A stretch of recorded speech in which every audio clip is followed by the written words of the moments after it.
सभी बच्चों का माँ स्टडी जोन में हार्दिक स्वागत है। हम आज पढ़ेंगे क्लास 10th का केमिस्ट्री चैप्टर 1। जो पहला चैप्टर है रासायनिक अभिक्रिया एवं समीकरण।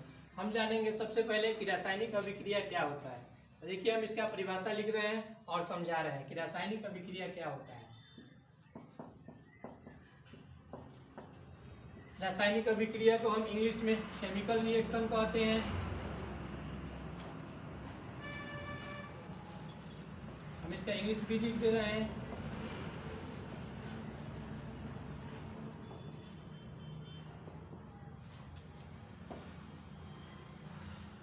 जब कोई पदार्थ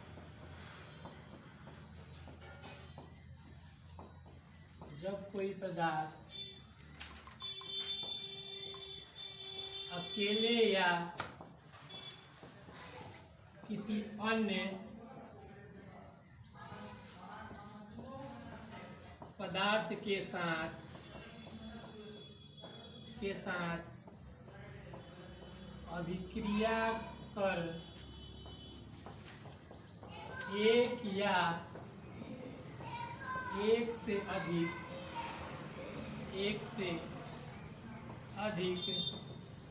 नए पदार्थ का निर्माण करते हैं। नए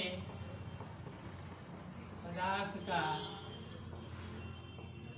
निर्माण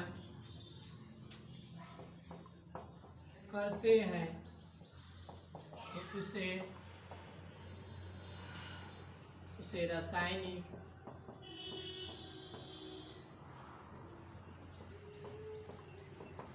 अभिक्रिया।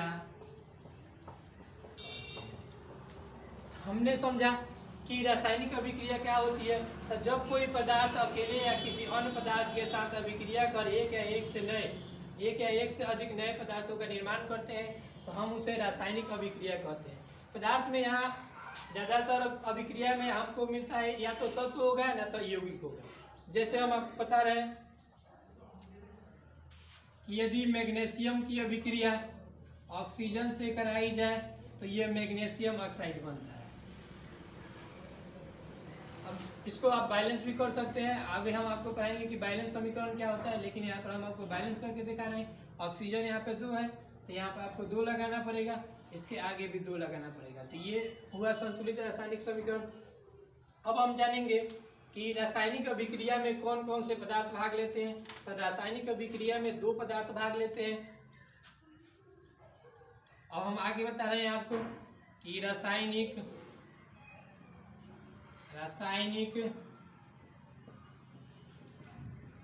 अभिक्रिया में 2 पदार्थ भाग लेते हैं। पहला जो होता है वो होता है अभिकारक,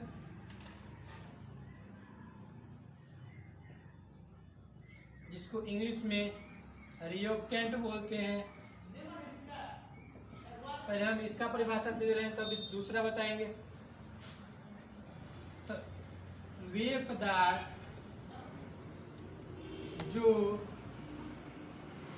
जो अभिक्रिया में भाग लेते हैं या इसको कह सकते हैं ये तीर के हमेशा बाएं की ओर होते हैं, उसे हम अभिकारक कहते हैं। तो अभी हम समझे कि अभिकारक क्या होता है। तो अभिकारक वे पदार्थ होते हैं जो अभिक्रिया में भाग लेते हैं। ये हमेशा तीर के किधर होते हैं, बाएं साइड होते हैं। जैसे Mg+O2 ये जितने हुए ये सबका हुए अभिकारक हुए। जैसे आप हम फिर से बता रहे हैं हमको कि जैसे यहाँ अभिक्रिया लिखा है कि 2Mg+O2 इवन आ रहा है 2MgO, तो तीर के जितने भी बाएं साइड है वो सबका हुए आपके अभिकारक। अब हम आपको बता रहे हैं प्रतिफल। दूसरा हम बता रहे हैं कि दूसरा जो पदार्थ होता है वो होता है आपका प्रतिफल। प्रतिफल को हम इंग्लिश में प्रोडक्ट कहते हैं। तब प्रतिफल क्या होता है, अब हम आपको बता रहे हैं इसका। देखिए इसका परिभाषा में आप लिख रहे हैं कि वे पदार्थ जो अभिक्रिया के फलस्वरूप बनते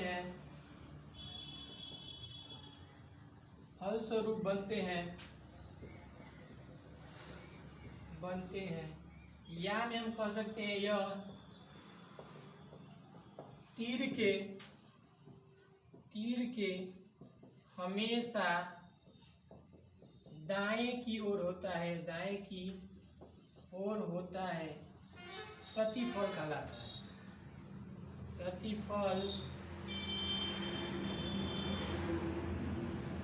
है। तो अब आप जानिए कि हम तो दर्शाए हैं अभिक्रिया 2Mg+O2। तो ये तीर के जितने भी बाएं साइड है सभी क्या हुए, सभी जो हुए अभिकारक हुए, और MgO जो हुआ वो क्या हुआ, प्रतिफल हुआ। तो 2MgO को हम बोल सकते हैं कि क्या हुआ हमारा, प्रतिफल। इसका आप एक स्क्रीनशॉट लीजिए। अब इसको मिटाकर आगे पढ़ा रहे हैं। अब हम आगे पढ़े कि रासायनिक अभिक्रिया क्या होती है। अब हम आगे जानेंगे कि रासायनिक अभिक्रिया की विशेषताएं कौन कौन सी है। रासायनिक अभिक्रिया के पहला विशेषता है कि गैसों की उत्पत्ति, यानी कुछ रासायनिक अभिक्रिया वैसी होती है जिसमें गैस उत्पन्न होता है। दूसरा है अवक्षेप का बनना, कुछ ऐसी रासायनिक अभिक्रिया होती है जिसमें अवक्षेप बनता है। तीसरा है रंग का परिवर्तन। चौथा पढ़ना है आपको ताप में परिवर्तन, और पांचवा पढ़ना है अवस्था में परिवर्तन। हम सबका एक एक करके डिफिनीशन बता रहे हैं। पहला है गैस की उत्पत्ति। तो कुछ ऐसी रासायनिक अभिक्रिया होती है, कुछ वैसी रासायनिक अभिक्रिया होती है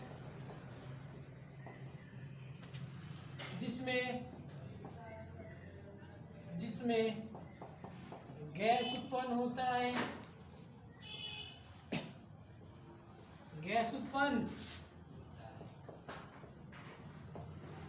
तो कुछ वैसी रासायनिक अभिक्रिया होगी जिसमें क्या बनेगा, गैस का उत्पन्न होगा। जैसे हम जानते हैं कि अगर हम कोई भी धातु पर अगर हम अम्ल की अभिक्रिया कराते हैं तो हमारा हाइड्रोजन गैस प्राप्त होता है।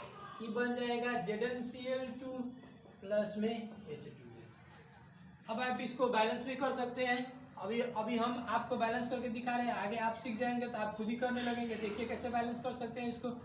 यहाँ पर Cl2 है तो हम Cl2 करने के लिए यहाँ पर दो लगाते हैं।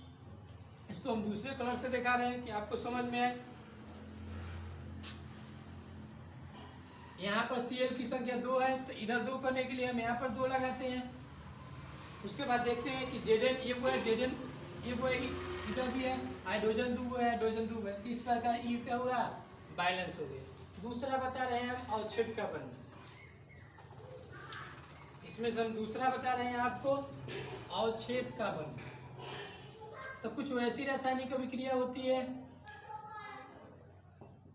कुछ वैसी रासायनिक अभिक्रिया होती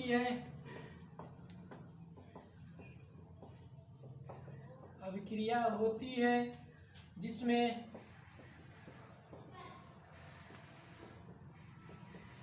अवक्षेप के रूप में प्राप्त होता है।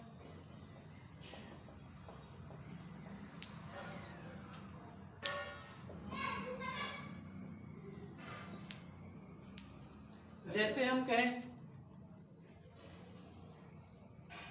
हम एग्जाम्पल ले रहे हैं कि NaCl के विलयन में यदि सिल्वर नाइट्रेट का घोल डाला जाए AgNO3 तो हमें सिल्वर क्लोराइड का अवक्षेप प्राप्त होता है। ये हो जाएगा AgCl प्लस में हमें निकलेगा Na2CO NaNO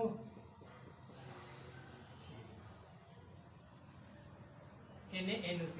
तो ये AgCl जो निकलेगा वो अवक्षेप के रूप में निकलेगा। इसको तीर को नीचे के तीर की तरफ दिखाते हैं, हाइड्रोजन जो गैस निकलता है उसको तीर ऊपर की तरफ दिखाते हैं, जो अवक्षेप बनता है इसको किस तरफ दिखाते हैं, तो तीर से नीचे की ओर दिखाते हैं। तो AgCl का क्या बनेगा, यहाँ पर ही अवक्षेप बनेगा। यहाँ तक समझे आप कि अवक्षेप का बनना क्या होता है। तो दूसरा बता रहे हैं आपका रंग का परिवर्तन। दूसरा आपको यहाँ पर दिखा रहे हैं कि रंग का परिवर्तन कैसे होता है किसी रासायनिक अभिक्रिया में। तो तीसरा का परिभाषा यहाँ पर लिख रहे हैं कि कुछ वैसी रासायनिक अभिक्रिया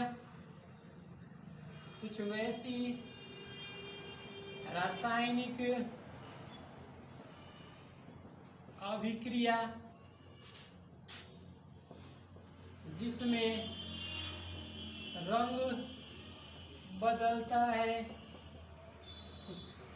कुछ वैसी रासायनिक अभिक्रिया होती है जिसमें विलयन का क्या होता है, रंग बदलता है।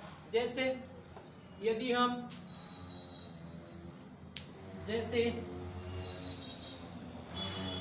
पोटेशियम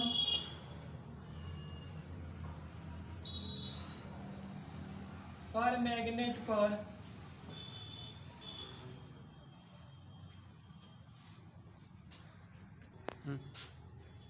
जैसे हम बताएं कि पोटेशियम पर मैग्नेट पर हम कोई नींबू का रस निचोड़े, नींबू का रस डालने पर क्या होगा कि जो पोटेशियम पर मैग्नेट का गुलाबी रंग है वो गायब हो जाएगा। तो हम बताएं कि पोटेशियम पर मैग्नेट नींबू का रस डालने पर विलयन का गुलाबी रंग क्या होता है, गायब हो जाता है। रंग जो होता है गायब हो जाता है, गायब हो जाता है। तो हमने जो रासायनिक अभिक्रिया की विशेषता है उसमें से हम 3 समझ गए कि रंग परिवर्तन कैसा होता है।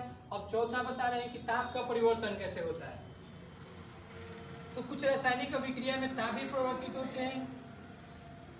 तो कुछ वैसी रासायनिक अभिक्रिया जिसमें ताप परिवर्तित होता है, जिसमें ताप परिवर्तित होता है,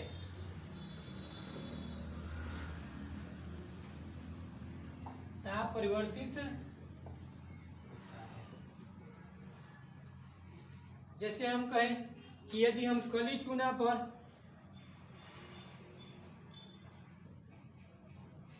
कली चूना का सूत्र होता है CaO, पर यदि हम जल डालें तो हमें बुझा हुआ चूना प्राप्त। बुझा हुआ का चूना का सूत्र होता है CaOH2 और प्लस में हमें ऊष्मा निकलता है।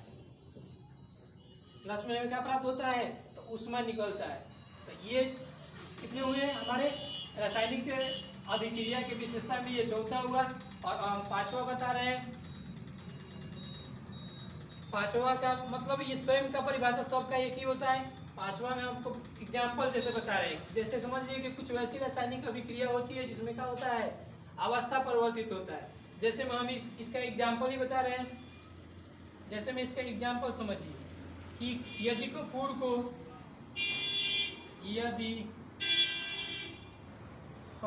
को वायु में जलाया जाए, वायु में जलाया जाए तो कपूर क्या होता है, गायब होता है। यानी ठोस अवस्था से कपूर क्या होता है, गैसीय अवस्था में बदल जाता है। यदि कपूर को वायु में जलाया जाए तो वह ठोस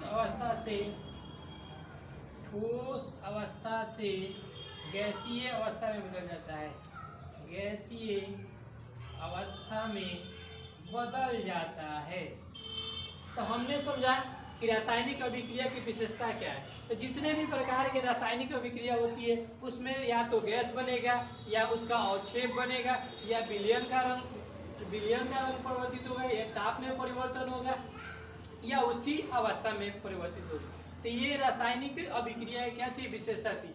आप अब आगे हम पढ़ेंगे कि रासायनिक समीकरण क्या होता है। आप इसको नोट कीजिए, तब तक हम आगे बता रहे हैं। आगे हम बता दिए हैं कि रासायनिक अभिक्रिया की विशेषता क्या होती है। अब हम पढ़ा रहे हैं आपको कि रासायनिक समीकरण क्या होता है। देखिए,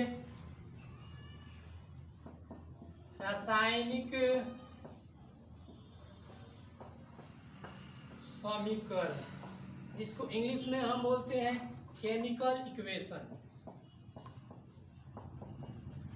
केमिकल इक्वेशन क्या होता है पहले समझिए कि यदि हम अभिक्रिया को संकेत और सूत्र के रूप में लिखकर सजा दे तो वही क्या कहलाता है, रासायनिक समीकरण कहलाता है। इसका हम परिभाषा दे रहे हैं कि अभिक्रिया को, रासायनिक अभिक्रिया को लिखिएगा, रासायनिक अभिक्रिया को संकेत एवं सूत्र के रूप में लिखकर सजाना रासायनिक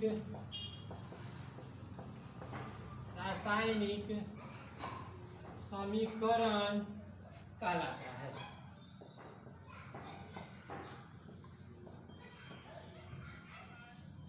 जैसा हम कहें एग्जाम्पल इसका समझिए कि जैसे मैंने बताया था कि मैग्नीशियम की अभिक्रिया ऑक्सीजन से कराने पर मैग्नीशियम ऑक्साइड बनता है।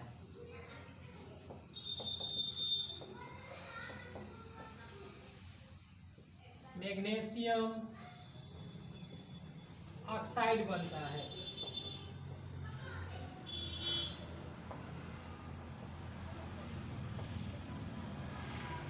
देखिए, यदि हम इसका प्रयोग क्यों करते हैं रासायनिक समीकरण का, कि ये जो होता है इतना बड़ा बड़ा लिखते हैं, इसको छोटा रूप करने के लिए हम क्या करते हैं, रासायनिक समीकरण का प्रयोग करते हैं।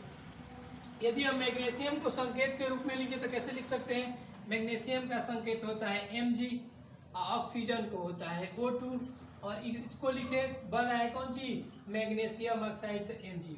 तो देखिए, रासायनिक समीकरण करता क्या है कि इतना बड़ा आप अभिक्रिया लिखेंगे उसका संक्षिप्त रूप कर देता है, यानी छोटा रूप कर देता है कौन, रासायनिक समीकरण। तो इसके लिखने से क्या फायदे हैं, एक तो आपका जितना भी बड़ा बड़ा यौगिक होगा उसको क्या करेगा, संक्षिप्त रूप में लिखकर छोटा कर देगा, और समय की भी बचत करता है। इसके लिखने से ही फायदे हैं। अब जो आप रासायनिक समीकरण लिख कैसे सकते हैं, अब हम बता रहे हैं कि रासायनिक समीकरण लिखते कैसे हैं। रासायनिक समीकरण लिखने की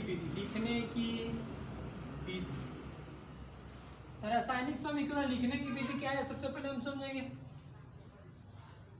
तो इसमें पहला बात आएगा कि सभी तत्वों को जितने तत्व होंगे सभी तत्वों को उनके संकेत के रूप में लिखे, संकेत के रूप में। पहला बात हो गया कि जितने भी अगर तत्व आ रहे हैं तो उनको हम क्या करेंगे, पहले संकेत के रूप में लिख देंगे, पहले ये बात हुआ। दूसरा बात कि यदि कोई अन्य तत्व आता है तो उनके बीच प्लस का चिन्ह, जैसे हम कहें कि यहाँ पे मैग्नीशियम हो गया, उसके बाद आ रहा है ऑक्सीजन, इन दोनों के बीच में हम क्या करेंगे, प्लस का चिन्ह देंगे। तीसरा बात कि यदि अभिकारक लिखना खत्म हो गया हो तो तीर का चिन्ह दे। जब हम अभिकारक को लिख लेते हैं तो हम तीर का चिन्ह देते हैं। उसके बाद चौथा बात कि प्रतिफल को भी संकेत एवं सूत्र के रूप में लिखें। संकेत एवं सूत्र के रूप में लिखें। तो ये जो था हमारा, वो क्या था, रासायनिक समीकरण लिखने की विधि थी कि पहले हम क्या करेंगे कि सभी तत्वों को उनके संकेत के रूप में लिखेंगे। दूसरा, कोई अन्य तत्व अगर आता है तो उसके बाद तो उसके बीच में हम क्या करेंगे, प्लस का चिन्ह देंगे। तीसरा बात, यदि अभिकारक लिखना खत्म हो गया हो तो क्या करेंगे, तीर का चिन्ह देंगे। उसके बाद चौथा, प्रतिफल को भी संकेत और सूत्र के रूप में लिखेंगे। इससे हम फायदा बताए थे आपको कि क्या होगा कि ये क्या करता है कि संक्षिप्त रूप कर देता है। किसका? रासायनिक अभिक्रिया का क्या करता है, संक्षिप्त रूप करता है। इसको नोट कीजिए। हम आगे बता रहे हैं कि रासायनिक समीकरण कितने प्रकार के होते हैं। तो अब हम पढ़ चुके हैं कि रासायनिक समीकरण लिखते कैसे हैं, रासायनिक समीकरण होता क्या है। अब आपको बता रहे हैं कि रासायनिक समीकरण कितने प्रकार का होता है। देखिए, रासायनिक समीकरण आपका 2 प्रकार का होता है। रासायनिक समीकरण 2 प्रकार के होते हैं। 2 प्रकार के होते हैं। तो पहला कौन होता है? पहला होता है संतुलित रासायनिक समीकरण। संतुलित रासायनिक समीकरण जिसको हम इंग्लिश में बोलते हैं, यहाँ पर यहीं से हम आपको परिभाषा देते चलेंगे, जिसको इंग्लिश में हम बोलते हैं balance chemical equation.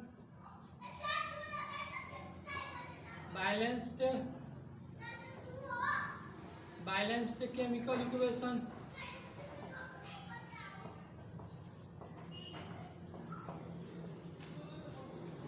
Balanced chemical equation English में बोलते हैं। इसका देखिए हम परिभाषा यहीं पर देते चल रहे हैं कि संतुलित रासायनिक समीकरण क्या होता है। तो वैसा समीकरण जिसमें अभिकारक एवं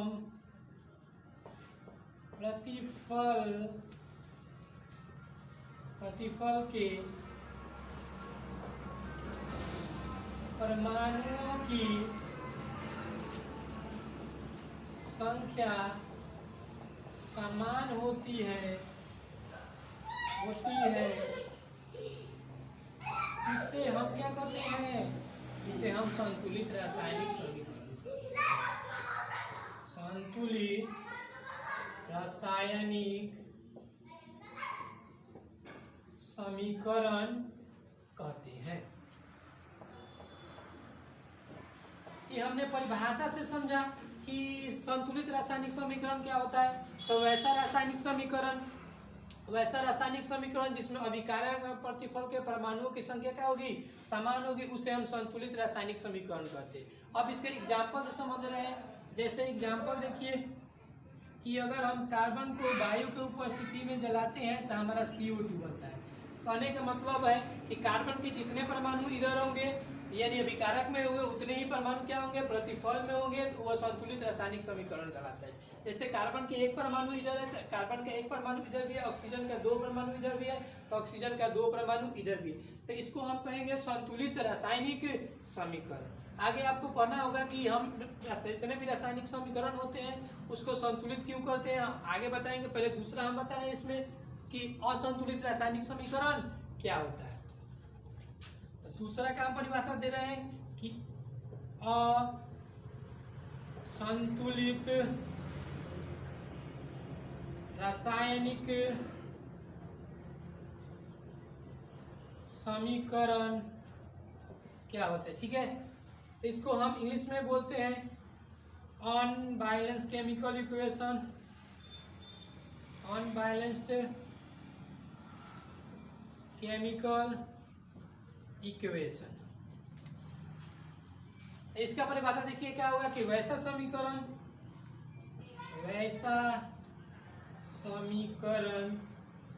समीकरण जिसमें अभिकारक एवं प्रतिफल, वैसा समीकरण जिसमें अभिकारक एवं प्रतिफल के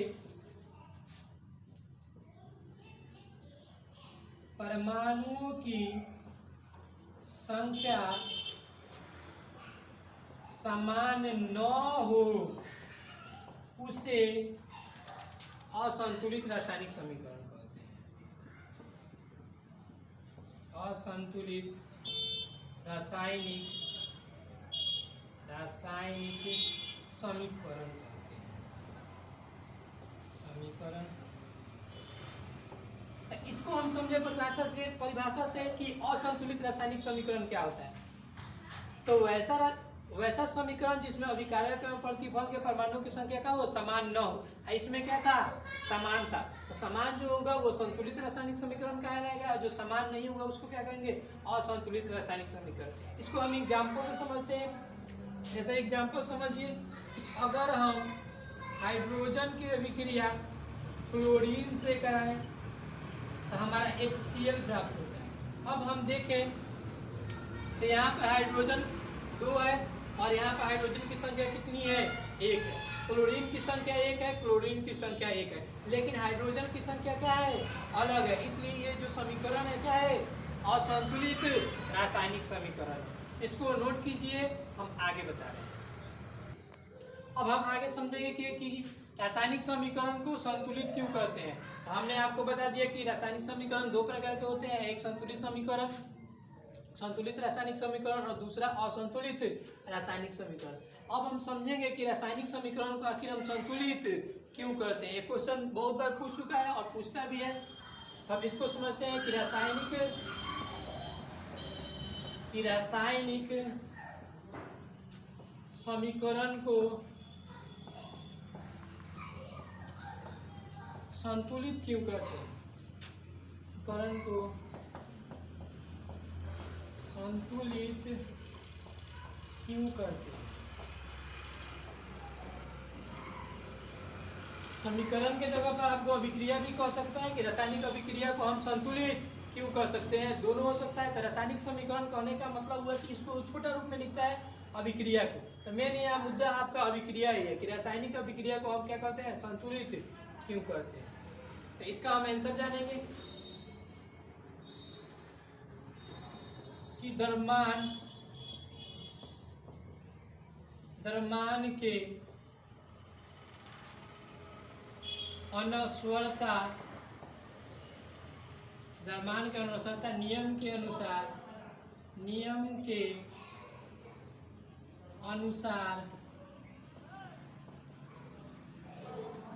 द्रव्यमान के अनस्वरता नियम के अनुसार किसी भी रासायनिक अभिक्रिया में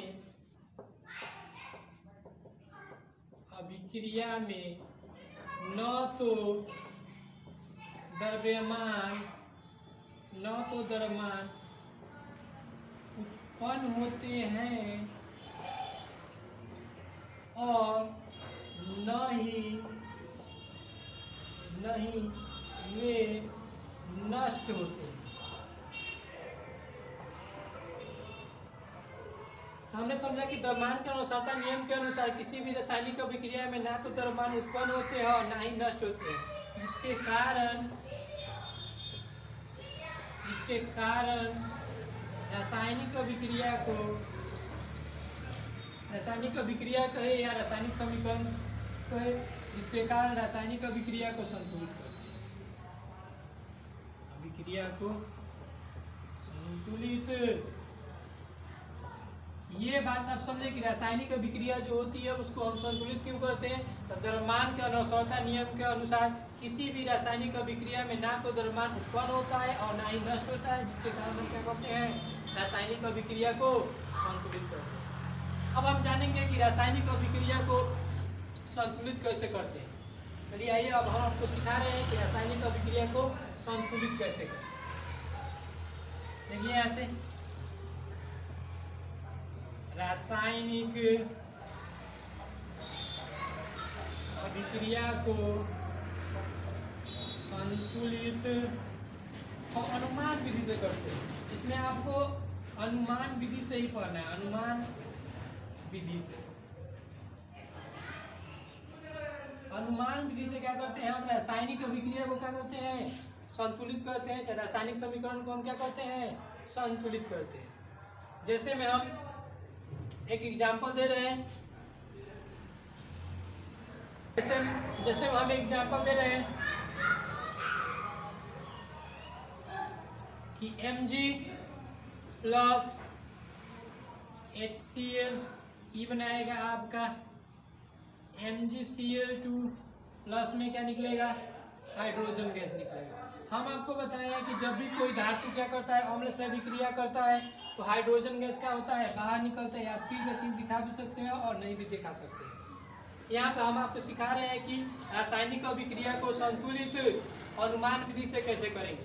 तो हम क्या करेंगे कि एक दायां पक्ष लेंगे और एक बायां पक्ष लेंगे, यानी अभिकारक को बाएं साइड लिखेंगे और प्रतिफल को दाएं साइड लिखेंगे। यहाँ पर हम सबसे पहले लिखेंगे कि तत्व, इधर लिखेंगे बाएं और इधर लिखेंगे दाएं। तो पहले जो जो तत्व होगा उसको हम यहाँ पर नोट करेंगे। तो पहले यहाँ तत्व क्या है, Mg है।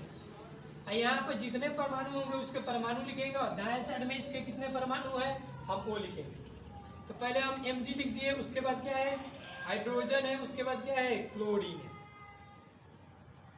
तो बाएं साइड में Mg की संख्या कितनी है, तो Mg 1 है तो 1 लिखेंगे। तो अब हम क्या करेंगे कि बाएं साइड देखेंगे तो मैग्नीशियम की संख्या कितनी है, 1 तो 1 लिखेंगे। हाइड्रोजन कितने, हाइड्रोजन के परमाणु कितने हैं, 1 लिखेंगे। क्लोरीन के कितने हैं, 1 तो 1 लिखेंगे। और दाएं साइड देखते हैं कि मैग्नीशियम की संख्या कितनी है, 1 तो 1 लिखेंगे। क्लोरीन की संख्या कितनी है, तो क्लोरीन की जगह पर लिखेंगे कितना, 2। और हाइड्रोजन की भी संख्या कितनी है, 2। अब इसको हम बैलेंस करेंगे, देखते हैं कि कैसे कितना साइड, किस साइड कितने परमाणु है किस तत्व के। तो सबसे पहले हम करेंगे मैग्नीशियम को देखते हैं। तो मैग्नीशियम बाएं साइड भी 1 है, दाएं साइड भी 1 है, दोनों साइड क्या है, बराबर है। अब हम देखते हैं हाइड्रोजन। तो हाइड्रोजन जो है बाएं साइड 1 है और दाएं साइड कितना है, 2 है। तो हम सबसे पहले क्या करेंगे कि 1 में 2 से गुना कराएंगे तो इसकी संख्या कितनी हो जाएगी, 2 हो जाएगी। जब हाइड्रोजन में हम देखेंगे कि 2 से गुना कराए हैं तो इसके सामने क्या करेंगे, 2 से गुना कराएंगे। यहाँ पे गुना नहीं करेंगे ना तो वो अनुसूत्र बनेगा। बैलेंस करने के लिए हम क्या करते हैं, किसी भी तत्व यौगिक के आगे ही क्या करते हैं, उसके संख्या से गुना कराते हैं। अब देखेंगे कि जब 2 से गुना कराए तो क्लोरीन में कितना हो गया, 2। तो यहाँ भी हम क्या करेंगे, 2 से गुना करेंगे। इस तरह जो हुआ हमारा क्या हुआ, एक रासायनिक समीकरण संतुलित हुआ। अब मिलाएंगे कि इसको हम थोड़ा रेड से लिख देते हैं कि आपको दिखे। यहाँ पे हमने चेंज किया है, कितना लिखा है, 2। तो यह अभी हुआ कौन सी, बैलेंस इक्वेशन। इधर मिलाएंगे कि Mg की संख्या 1 है, इधर भी 1 है, 2 हाइड्रोजन है, इधर भी 2 हाइड्रोजन है। 2 से इसमें भी क्या हुआ, 2 से गुना हो गया क्लोरीन में, तो क्लोरीन का भी 2 गया। इसको आप नोट कीजिए तो हम आगे बता रहे हैं। अब दूसरा हम समीकरण दिए हैं एग्जाम्पल में, अब इसको बनाने की कोशिश करते हैं। तो अब पहला बताया है कि क्या करेंगे, दूसरा भी वैसे ही बता रहे हैं कि पहले इधर लिखेंगे बाएं और इधर लिखेंगे दाएं। इधर लिखेंगे तत्व। तो पहला तत्व है Fe लिखते हैं, दूसरा है हाइड्रोजन लिखते हैं, और उसके बाद क्या है, ऑक्सीजन लिखते हैं। और बाएं साइड देखते हैं कि इसकी परमाणु संख्या कितनी है, तो 1 है। हाइड्रोजन के कितने हैं, तो 2 है, तो 2 लिखते हैं। ऑक्सीजन के कितने हैं, 1 है, तो 1 लिखते हैं। अब इस साइड जाते हैं तो Fe के कितना है, 3 है, तो 3 लिखते हैं। ऑक्सीजन कितना है, 4 है, तो 4 की जगह पर लिखते हैं। उसके बाद क्या है, हाइड्रोजन की कितनी है, संख्या 2 है। तो हम इधर मिलाते हैं कि बाएं और दाएं की कौन सी संख्या समान है। तो तो जो जितना हाइड्रोजन है बाएं साइड उतना भी हाइड्रोजन क्या है, दाएं साइड है। लेकिन हम देखें तो क्या है, Ap हमारा 1 है और इधर दाएं कितना है, 3 है। हाइड्रोजन इधर देखें तो 1 है, इधर कितना है, 4 है। तो सबसे पहले जो आपको अधिक लगे उसको बैलेंस करने की कोशिश करें।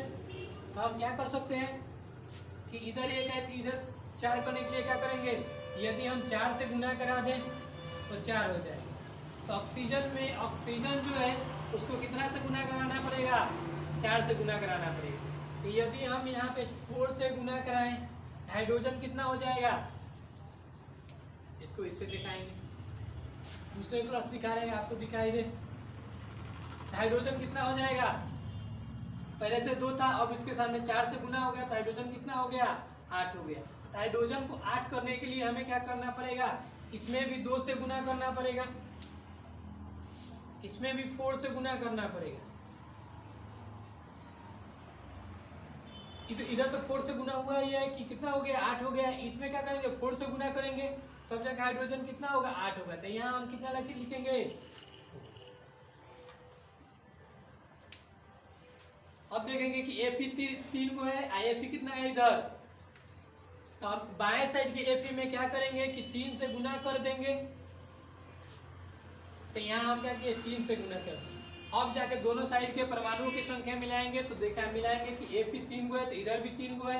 हाइड्रोजन इधर भी कितना है, 4 दूना 8 तो 8 को है, इधर भी 8 को है। और ऑक्सीजन इधर कितना है, 4 है। 4 में 1 से गुना करेंगे तो 4 हो जाएगा, 4 को इधर भी है और 4 को इधर भी है। इस तरह हमारा क्या होता है कि बैलेंस, इस तरह हमारे रासायनिक समीकरण क्या होते हैं, संतुलित होते हैं। हम आगे आपको बहुत सारे रासायनिक समीकरण दे रहे हैं, आप उसको संतुलित कीजिए, इसको नोट। अब आगे हम कुछ रासायनिक समीकरण दिए हैं, आप इसको संतुलित करने की कोशिश कीजिए। हम बता रहे हैं कि अब इसको संतुलित कैसे करते हैं। अब इसमें दाएं बाएं लिखना नहीं है, अब अनुमान लगा देना है कि इसको संतुलित कैसे करेंगे। देखिए सबसे पहले आपको करना क्या होगा कि देखना होगा कि कौन सा तत्वों की परमाणु संख्या अधिक हो, पहले हम उसको बैलेंस करने की कोशिश करें। तो हम देखते हैं कि इधर कितना है, दूसरे मार्कर से देखा है इसको, आपके देखिए इधर क्लोरीन की संख्या कितने हैं, बाएं साइड 2 है। तो क्लोरीन की संख्या 2 करने के लिए हम क्या करना पड़ेगा, सबसे पहले उसके आगे 2 से गुना करा देंगे। यदि हम 2 से गुना कराते हैं तो यहाँ पर देखते हैं कि सोडियम की भी संख्या कितनी हो गई, 2। तो सोडियम की भी संख्या बाएं साइड 2 करने के लिए हम क्या करेंगे, 2 से गुना करेंगे। इस प्रकार जो हुआ ये समीकरण क्या हुआ, संतुलित हुआ। फिर हम दूसरे समीकरण में देखते हैं कि दूसरे समीकरण को कैसे संतुलित करते हैं। आप पहले संतुलित करने के लिए क्या कीजिएगा, वीडियो को पॉज करिएगा, उसके बाद आप संतुलित कीजिएगा, उसके बाद हम जैसे जैसे संतुलित कर रहे हैं वैसे आप मिलाइएगा। तो देखिए इसमें भी हाइड्रोजन की संख्या 2 है, ऑक्सीजन की भी संख्या क्या है, 2 है। इसमें हाइड्रोजन की संख्या मिलेगी कितना है, इधर साइड हाइड्रोजन की संख्या 2 और 1 3 है। तो यहाँ पे हम क्या कर सकते हैं, तो सबसे पहले हम ऑक्सीजन की संख्या को बैलेंस करेंगे, क्योंकि ऑक्सीजन की संख्या क्या है, अधिक है। तो हम क्या करें कि इधर 2 से गुना करा दें, तो ऑक्सीजन की संख्या कितनी हो गई, 4। तो ऑक्सीजन की संख्या 4 करने के लिए हम क्या कर सकते हैं कि यहाँ पे क्या करेंगे, 2 से गुना कराएं। तो 2 से गुना कराएं तो हम देखें कि हाइड्रोजन कितना हो गया, 4, और यहाँ पे भी हाइड्रोजन कितना हो गया, 4, और ऑक्सीजन की भी संख्या कितनी हो गई, 4, और ऑक्सीजन की भी संख्या कितनी हो गई, 2 से यहाँ गुना हो गया तो 2 हो गया ही, और 2 यहाँ कितना हो गया, 4। इस प्रकार दूसरा समीकरण भी क्या हुआ, संतुलित हो गया। अब हम तीसरे समीकरण की हो जाते हैं। तो हमने बताया कि जिस परमाणु की संख्या सबसे अधिक हो उसको क्या करेंगे, बैलेंस करेंगे। तो यहाँ पर क्लोरीन की संख्या 2 है, लेकिन इधर कितना है, 3 है। तो इसको पहले क्या करेंगे, क्लोरीन को हम संतुलित करेंगे। तो क्लोरीन को संतुलित करने के लिए क्या करेंगे कि यदि हम यहाँ 3 से गुना कराएं तो क्लोरीन की संख्या कितनी हो जाएगी, 6। तो यहाँ पे क्लोरीन की संख्या 6 करने के लिए क्या करेंगे, हम 2 से गुना कराएंगे, तब क्लोरीन की संख्या कितनी हो जाएगी, 6। और इस प्रकार Ap की संख्या कितनी हो गई, 2। तो Ap को 2 करने के लिए क्या करेंगे, यहाँ पर 2 से गुना कराएंगे। तो इस प्रकार तीसरा भी समीकरण क्या हुआ, हमारा संतुलित हो गया।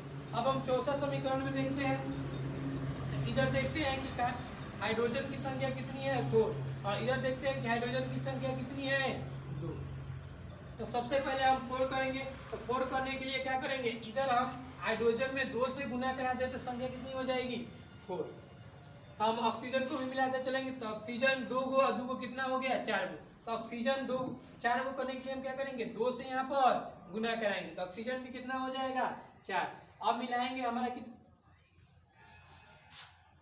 कार्बन, तो कार्बन यहाँ पे कितना है 2 है, यहाँ पे कितना है 1, तो ये बैलेंस नहीं हुआ। अगर हम कार्बन को 2 करते हैं तो ऑक्सीजन मिलाएंगे, अभी ये बैलेंस नहीं हुआ। थोड़ा देखिए इसको फिर से,